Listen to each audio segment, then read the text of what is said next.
The following video is a trail of slightly altered political opinions and hearsay and musings. Every bit of this that I'm going to talk about, in my opinion, shows that none of it should be considered important. Don't get in a fuss. 2021, January 5th, at the Republican and Democratic National Convention locations and headquarters, objects were found. These are commonly referred to as metal tubing fireworks. We'll call it that because YouTube is going to flag the video no matter what I do.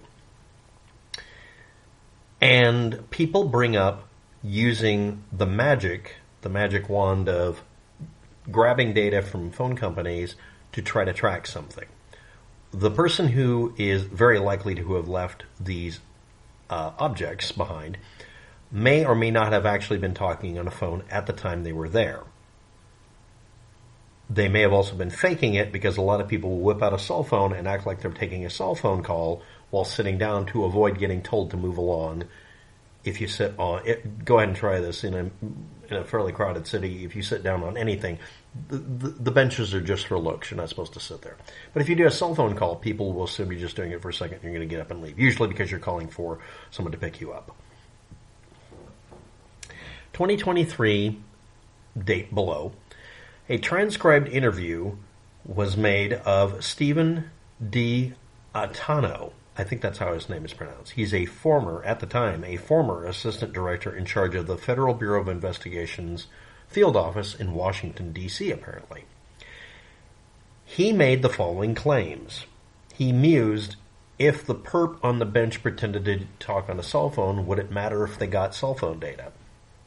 Or would it just point to random people that would be a goose chase? Something along those lines. I'm saying this very vaguely because then you'd have to look down below and see judiciary.house.gov, sites, etc. It's a PDF file. That's actually what the guy said. That's it. And it's a wandering, rambling thing I wouldn't use. But he also said one provider of information to the FBI, one either cell phone provider or one of the subsystems or infrastructure providers, provided data to the FBI that ended up being, quote, corrupt. Now, was this a corrupt data file or was it a data file containing corrupted data? And it was about geofencing. Geofencing isn't necessarily what you think it means. Well, let's move on. Did the complete geofence warrant by the FBI cover both January 6th and 5th? Remember, I don't know if you understand this, but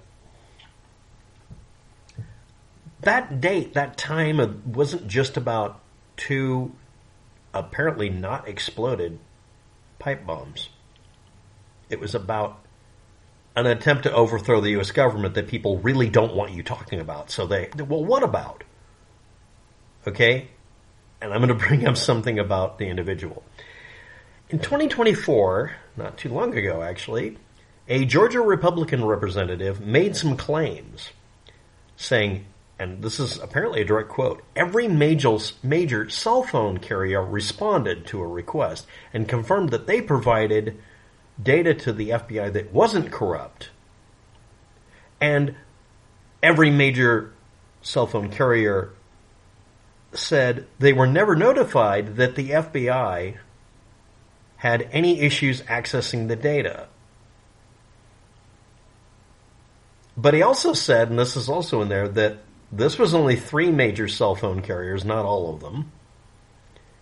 And the only 3 of them said they had intact phone usage data from the area. What was the original claim? Again, a person claimed that the FBI ended up with all the data they could collect, but one of the sources ended up sending a corrupt set of data for geofencing. Now, I know you might be thinking I'm being picky, but I'm a technical person. Does that mean that they sent them a link to a downloadable file off their server and the file was broken? Or that the file wasn't broken, but it contained copies of data that showed it was very obviously corrupted? That's a very big distinction, because if they sent up a link and they said, yeah, we can't download the file, it's not doing it. Oh, okay, here's another one. Then they would have gotten non-corrupted data from that company. This former assistant director at the FBI field office might have only saw one corrupted data file download. You know what happens when you're the FBI and you get sent information that's bupkis? You tell them to send it again. No, in this case that never happened, because we need a narrative where somehow or other it's the FBI that's corrupted and this was all just a ruse. Now, why would I say that? Well, the representative is named Barry Loudermilk. I'm going to use a humorous thumbnail. Shut up. I won't make a joke about lactose intolerance and, super louder. It just, anyway. But this individual has a problem. There are allegations of him or somebody aiding in the Capitol attack by giving a tour of the place so people could recon. He has a personal stake in deflection and whataboutism here or not. That's your decision. So let's review. What did this Loudermilk again say? Only 3 of the major cell carriers made the statement that they had, or it's claimed they said, they have intact phone usage data from that vicinity. Was it on the right day, though? And the next thing is people are alluding to the idea that the geofence warrant was only for January 6th because, yeah, these were 2 pipe bomb scares that did not explode. Apparently they didn't explode. I mean, I haven't heard of them exploding. In fact, I haven't heard shit about this. Even the Wikipedia article doesn't really go into detail. It's almost like they were just empty pipes or just fake pipe bombs or partially built ones or amateurish enough that they failed to go off. Had a wind-up timer. It was like cartoonish. Okay. I'm probably wrong. You can correct me down below. Just comment. Tell me I'm wrong. Versus a fuck ton of people attacking the Capitol. Yeah, we don't care about that because we're lying, cheating, stealing, and deflecting. And again, one of the potential co-conspirators in arranging that is Loudermilk. Or not. I don't know. There was a lot of people who were doing tours that day. I mean, that's just normal. Inviting people in who are members of various groups, and a rumor that one of them was the head of a neo-Nazi organization, but that, of course, that wasn't actually true. Of course not. Okay, there was a transcribed interview of a person who was not in a seated position in the company or organization or entity that we're talking about at the time, apparently. Maybe he was. And he said that he remembers a provider did not send information that was fully usable. Let's just say that. The next thing you do as the FBI is say, oh, well, don't bother calling them and say, send us the file again. No, it has to be the FBI corrupting it in themselves or lying or whatever. Or maybe they only asked for the information for a different day. If you didn't know where this, I worked for a telecom company a couple of times in various positions. The telecom company AT&T might subset through Gerbil Wireless over here, and that company is the one with the geofencing data, or not. Geofencing data can be used for many things, like you deciding to geofence your phone, so internally the phone uses the geographic information for it. And then the second meaning for this, if you want to be, this is vague, is it's the information on what antennas to use in the area, which have to be updated, so that it knows which cell towers to use. That has to be updated pretty regularly. And then another kind of it where it would exclude it from communicating so you don't get crosstalk. And I don't know how many layers you want here, but there's a lot of data here. That would be a pretty big goddamn file. And I'm going to explain this to you very simply. None of it from one company is going to be in the same format the other is, because every company does their own bullshit. Well, send it to us they would have sent it as a comma-delimited file, a CVS, something like that. A file that's been converted into something nice, compact, and fast to search into this ginormous text file. But the FBI supposedly received something corrupted and didn't request a replacement file, or, hey, can you send us the link again? We downloaded it wrong. Or maybe Dionato, or whatever his name is, was simply mistaken, or maybe it really was damaged data from a source. But they would have done every source in the area because they don't know which cell phone company to go through. Unless they know only the antennas in the area were serviced by only one subsystem run by one provider. Okay. But a Georgia Republican who may or may not have contributed to an attack on the Capitol claims every major cell phone carrier responded and had perfect data, but he immediately before or after the statement, depending on how you read it, it was just 3 of them. Okay, so here's your homework, all a Fight Club. How many different cell phone carriers and cell phone infrastructure companies are in the Washington, D.C. area? Because Washington, D.C. isn't a state. It's a fucking town in the middle of a junction of several areas along the Potomac.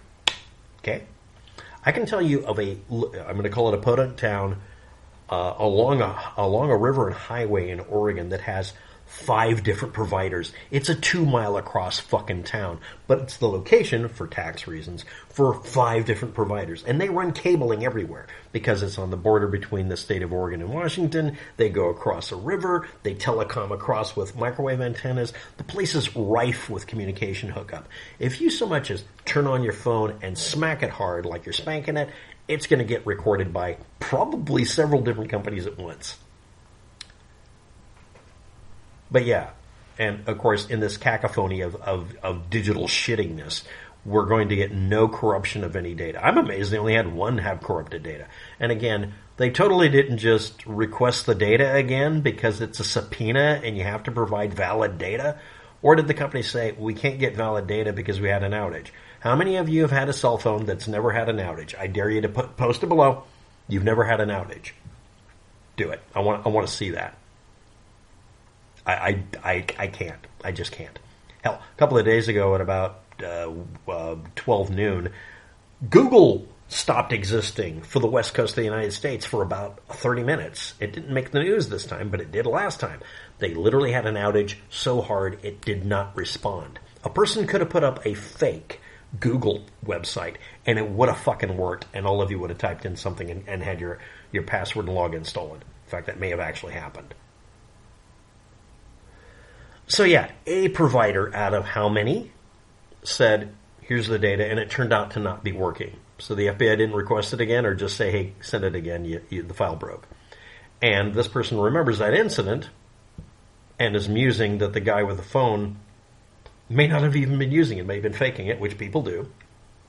And we have a Republican who may or may not have contributed to an attack on the Capitol, making a claim that, a hyperbolic claim, everybody said they gave him useful data.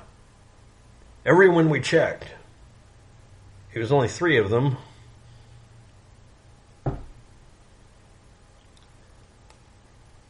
Y'all believe politicians. This is funny. Anyway, but yeah, it is possible that they screwed it up. So they just requested again. And of course, Loudermilk must have caused them to send the data to the FBI again and requested a response, right? Or was this propagandistic, hyperbolic bullshit statements in a room full of other bullshit artists trying to, prop up his political stance? This was, November 13th of 2024. What else was happening that day? Maybe he was deflecting. Maybe somebody brought up that he might have accidentally, helped to attack the Capitol. Thanks for watching. Have a good day. Good luck with that. And, give me some raw data. I'd love to see what this damaged packet data looked like. But again, it could have been a perfectly good download that contained broken files, because that's pretty common. But most likely they just requested the data again and they didn't end up with that. Maybe that's the same company. Yeah, we sent them valid data after we screwed it up.